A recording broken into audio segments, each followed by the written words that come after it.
Hi friends, இசை விஷால் சீரியலில் ஒரு அட்டகாசமான ரிவ்யூ பற்றி தான் இந்த வீடியோவில் பார்க்க போகிறோம். அதுக்கு முன்னாடி நம்ம சேனலை சப்ஸ்கிரைப் பண்ணாதவங்க கீழே இருக்கிற சப்ஸ்கிரைப் பண்ண கிளிக் பண்ணிவிட்டு பக்கத்தில் இருக்கிற பெல் ஐக்கனையும் கிளிக் பண்ணிவிடுங்க. இங்கே பார்த்தோன்னா நம்ம இசையை விஷால் வீட்டுக்கு கூட்டிகிட்டு வந்துடுறாங்க. உடனே சுபத்ரா வீட்டில் இருக்கிறவங்க பிரச்சனை பண்ணிகிட்ருக்காங்க. யாரை கேட்டு விஷால், நீ இவளை வீட்டுக்கு கூட்டிகிட்டு வந்த, நம்ம எல்லாருக்குமே நம்பிக்கை துரோகம் பண்ண ஒரு துரோகிவா அப்படின்னு போதும். அம்மா இங்கே பாருங்கம்மா, இசை ஜாதகத்தை மாற்றி வச்சிருக்கலாம், அதுக்காக ஒன்றும் நீங்கள் விட்டு விட்டு அனுப்புறது நியாயம் ஆகாது. ஏன்னா இசை என்னோட வைஃப் அப்படின்னு நம்ம விஷால் சொன்னதும் ஸ்ரீஜா அதிர்ச்சி ஆறாங்க. இத்தனை நாளாக இசையை வருத்துட்டு இருந்தவன் என்னடா இது இன்னைக்கு புதுசாக வைஃப் அதுன்னு பேசுகிறானே அப்படின்னு. உடனே சிந்தாமணி, என்ன விஷால் பேசிட்டு இருக்க, நீ நம்ம சுபத்ரா அண்ணியோட பேச்சை மீறி இந்த இசையை வீட்டுக்கு கூட்டிட்டு வந்ததை பார்த்தா உனக்கு அண்ணியை விட இந்த இசை தான் முக்கியம் போல இருக்கே அப்படின்னு போதும். இங்க பாருங்க, நீங்க எப்படா இசையை துரத்துல அண்ணி இருந்தீங்க, அத்தை தேவையில்லாம இந்த விஷயத்துல நீங்க மூக்க நுழைக்காதீங்க. இங்க பாருங்கம்மா, இசை இப்படி சீப்பான வேலையெல்லாம் பண்ணக்கூடிய ஆளே இல்லை,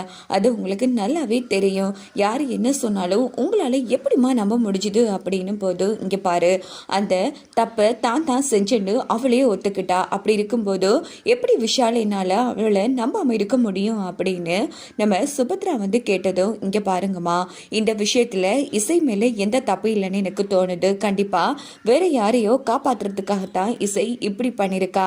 அதனால கூடிய சீக்கிரமே இதுக்கு பின்னாடி யாரு இருக்காங்கிற உண்மையை நான் கண்டுபிடிச்சு உங்களுக்கு நிரூபிக்கிறேன். அது வரைக்கும் இசை இந்த வீட்டுல தான் இருக்கணுமா, நான் கூட பேச விரும்பல. ஒருவேளை இசை இந்த வீட்டை விட்டு போயே ஆகணும்னு நினைச்சிங்கன்னா இசை கூட நானும் போயிடுவேன் அப்படின்னு போதும். ஏய், என்னடா பெரிய வார்த்தையெல்லாம் பேசிட்டு இருக்கா அப்படின்னு விஷாலோட அப்பா சொல்றாங்க. இங்க பாருங்கம்மா, உங்க முடிவை சொல்லுங்க.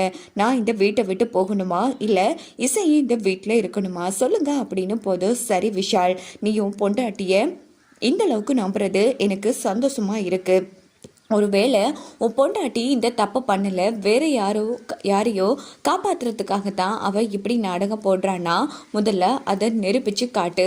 அப்படி ஒரு வேளை உன்னால் நிரூபிக்க முடியலைன்னா அவள் வீட்டை விட்டு போயே ஆகணும். இது உனக்கு சம்மதமா அப்படின்னதோ, சரிம்மா எனக்கு ஒரு கிழமை மட்டும் டைம் கொடுங்க, அதுக்குள்ளே யார் என்னதுன்னு நான் நிரூபிக்கிறேன் உங்களுக்கு அப்படின்னுட்டு இசை வா உள்ளே போகலாம் அப்படின்னுட்டு இசையை கூட்டிகிட்டு போகிறாங்க. பார்த்தீங்களானே விஷால் இப்போ எப்படி பொண்டாட்டி தாசன ஆயிட்டான்னு பாத்தீங்களா அப்படின்னு போதும்.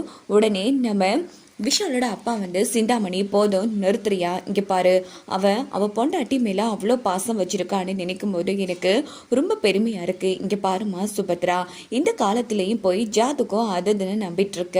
எனக்கு நடந்ததுக்கும் இசை ஜாதகத்தை மாற்றினதுக்கும் எந்த சம்மந்தமும் இல்லை அப்படின்னு போதும்.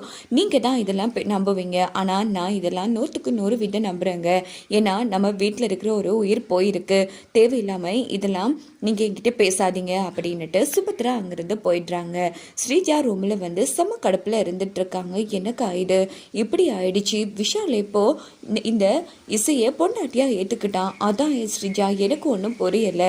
அப்படின்னா இவங்க 2 பேரும் கணவன் மனைவியா சேர்ந்து வாழ ஆரம்பிச்சிடுவாங்களே அப்படின்னு சிந்தாமணி சொன்னதும், இல்லக்கா இதுக்கு பின்னாடி வேற ஏதோ காரணம் இருக்கு.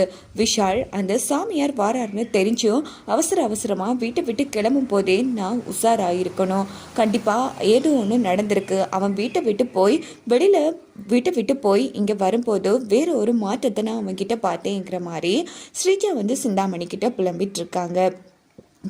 நம்ம எது நினைச்சோமோ அது எது நடக்கக்கூடாதுன்னு நினைச்சோமோ அது நடந்துருச்சே. இந்த இசையை அந்த விஷால் வீட்டுக்கு கூட்டிட்டு வந்துட்டானே அப்படின்னு ருக்மணி சம கடுப்புல இருந்துட்டு இருக்காங்க. அப்போ வர்ஷினி என்ன ஆச்சுமா, என்னாச்சு, உன்னை காப்பாத்திட்டு அக்கா வெளியில போனா இப்போ வெளியில வந்துட்டாளே அப்படின்னு யோசிக்கிறியா? இங்க பாருமா, ஒரு நாள் இல்லை ஒரு நாள் உண்மை வெளிவரும், பல நாள் திருட ஒரு நாள் பிடிபடுவான்னு சொல்லுவாங்க. இங்க பாருமா, இந்த தப்பை நீ தான் பண்ணுன்னு அத்தைக்கு தெரிஞ்சு தெரிஞ்சதுன்னு வச்சுக்கோ. இங்கே என் அக்காவை வெளியில தான் துரத்துனாங்க, உன்னை இல்லாமலே பண்ணிடுவாங்கம்மா, உஷாரா இருந்துக்கோ அப்படின்னதும், என்னடி இங்கே பாரு, உன் அக்காக்காரி என்ன மாட்டி விடுறாளே இல்லையோ, நீயே உன் அத்தைக்கிட்ட என்ன மாட்டி விட்டுருவோ போல இருக்கே அப்படின்னு போதும். இங்கே பாருமா, நான் சொல்கிறத சொல்லிட்டேன், பார்த்து சூதானமாக நடந்துக்கோ.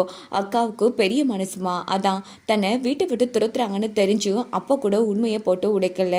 அப்படிப்பட்ட அக்காவை வீட்டை விட்டு துரத்தணும்னு பிளான் பண்ணியிருக்க பாரு. உண்மையிலேயே உன்னை நினைக்க எனக்கு கேவலமாக இருக்குமா அப்படின்னு வர்ஷினி வந்து நம்ம ருக்மணியை தட்டிட்டு அங்கேருந்து போனதும், நீ என்ன வேணுனாலும் சொல்லிக்கோ வர்ஷினி, ஆனால் உன் வாழ்க்கை கெட்டு போகிறதுக்கு காரணம் இந்த இசை தான். நீ அந்த இசை மேலே வச்சிருக்கிற கண்மூடித்தனமான அன்பு தான் அவளை வெறுக்க விடாமல் பண்ணிகிட்ருக்கு. என்ன ஆனாலும் சரி, எப்படிப்பட்டாச்சும் அந்த இசையை நான் இந்த வீட்டில் வாழ விட மாட்டேங்கிற மாதிரி ருக்மணி ரொம்ப கேவலமாக அந்த இடத்துல யோசிச்சுட்டு இருக்காங்க. இன்னொரு பக்கம் பார்த்தோன்னா நம்ம இசைக்கிட்ட வந்து ரூமில் வந்து விஷால் வந்து பேசிகிட்டு இருக்காங்க. எனக்கு என்ன பண்ணுறேன்னே புரியல இசை, நான் எத்தனை தடவை உங்ககிட்ட மன்னிப்பு கேட்டாலும் அது தீராது. ஏன்னா அந்த அளவுக்கு நான் உன்னை டார்ச்சர் பண்ணியிருக்கேன், அதே மாதிரி உன்னை காயப்படுத்தியிருக்கேன், என்னை மன்னிச்சிரு இசை. இங்கே பாருங்கள் விஷால், அதான் எல்லா உண்மையும் உங்களுக்கு தெரிஞ்சிருச்சே, இனி நடந்து முடிச்சதை விட்டுட்டு நடக்க போகிறத பார்க்கலாம். முதல்ல அந்த ஸ்ரீஜா எதுக்காக இப்படி பண்ணிகிட்ருக்கா, அவளுக்கு பின்னாடி யார் காரணம், யார் தூண்டி விட்டுட்ருக்கா, எல்லாத்தையும் நம்ம கண்டுபிடிக்கணும் விஷால். அப்புறம் தான் இந்த ஸ்ரீஜாவை கழுத்தை பிடிச்சி வெளியில தள்ள முடியுங்கிற மாதிரி நம்ம இசையும் விஷாலும் திட்டம் போடுறாங்க. சரி, உனக்கு எதுவும் சந்தேகம் இருக்கா அப்படின்னு விஷால் வந்து கேட்டதும், எனக்கு என்னமோ இந்த ஸ்ரீஜாவுக்கு பின்னாடி ஒருத்தங்க இருக்காங்க விஷால், கண்டிப்பாக அவங்க தான் இந்த ஸ்ரீஜாவை தோண்டி விட்டுட்ருக்காங்க. அவங்களோட உதவி இல்லாமல் தனி ஒரு ஆளாக ஸ்ரீஜாவால் இப்படி பண்ண முடியாது. ஸ்ரீஜா யார் கூட பேசுகிறா, எங்கே போகிறா வாரான்னு அதை வச்சு மட்டும் நம்ம கண்டுபிடிச்சோன்னா ஈஸியாக அவளுக்கு பின்னாடி இருக்கிற நபரை கண்டுபிடிச்சிடலாம் அப்படின்னும் போது, சரி நம்ம அவளை அடிக்கடி ஃபாலோ பண்ணிக்கலாம்ங்கிற மாதிரி இந்த இடத்துல விஷால் இசையும் பேசிட்டு இருக்காங்க. இந்த பக்கம் ஸ்ரீஜா வந்து நடந்த விஷயத்த ஃபோன் போட்டு அவங்க அப்பா கிட்ட சொல்லிட்டு இருக்காங்க. அப்பன்னு பார்த்து இது எல்லாத்தையுமே மறைஞ்சு நின்று நம்ம விஷால் கேட்டுட்டு இருக்காங்க. அப்பா, எப்படியாச்சும் இந்த இசையை விட்டு விட்டு துரத்தலான்னு பார்த்தேன், ஆனால் அந்த விஷால் அவன் பொண்டாட்டி ஆகுதுன்னு சொல்லி அந்த இசையை வீட்டுக்கு கூட்டிட்டு வந்துட்டான் அப்படின்னு போதும். சரிம்மா விடு, நடந்தது நடந்து போச்சு, அடுத்தடுத்து முயற்சி பண்ணிட்டே இரு, எக்காரணத்தை கொண்டு அந்த இசை வீட்டில் இருக்கக்கூடாது. ஏன்னா இசை வீட்டில் இருக்கும் வரைக்கும் அந்த சுபத்ராவை நம்மளால எதுவுமே பண்ண முடியாது அப்படின்னு இந்த பக்கம் நம்ம ஸ்ரீஜாவோட அப்பா வந்து பேசிட்டு இருக்காங்க. இது எல்லாத்தையுமே விஷால் வந்து கேட்டுடுறாங்க. அப்படின்னா இவளுக்கு உதவியா இருக்கிறது இவளோட அப்பாவா, இவளும் இவளோட அப்பாவும் சேர்ந்து நம்ம குடும்பத்தை பழி வாங்குற அளவுக்கு அப்படி என்ன தப்பு பண்ணிச்சு என் குடும்பம், அப்படி என்னோட அம்மா என்ன தப்பு பண்ணாங்க, அதை முதல்ல கண்டுபிடிக்கணும். ஸ்ரீஜா காதலுங்கிற பேர்ல கேவலம் என்ன நடிச்சு ஏமாத்திட்டலடி, உனக்கு இருக்குடி, உன்னை கழுத்தை பிடிச்சி வெளியில தள்ளல, என் பேர் வந்து விஷால் இல்லடி, கூடிய சீக்கிரமே உன் அப்பா எங்க இருக்கா, அவனோட ஜாதகம் எல்லாத்தையும் நான் கண்டுபிடிக்கிறேங்கிற மாதிரி விஷால் அந்த இடத்துல யோசிக்கிறாங்க. ஸோ நம்ம விஷால் ஸ்ரீஜாவோட அப்பாவை கண்டுபிடிச்சா மாத்திரம்தான் ஸ்ரீஜா ஒரு கேடிங்கிற உண்மையை நிரூபிச்சு சுபத்ரா கையாலேயே கழுத்தை பிடிச்சி வெளியில தள்ள முடியும். வாங்க வெயிட் பண்ணி பார்க்கலாம்.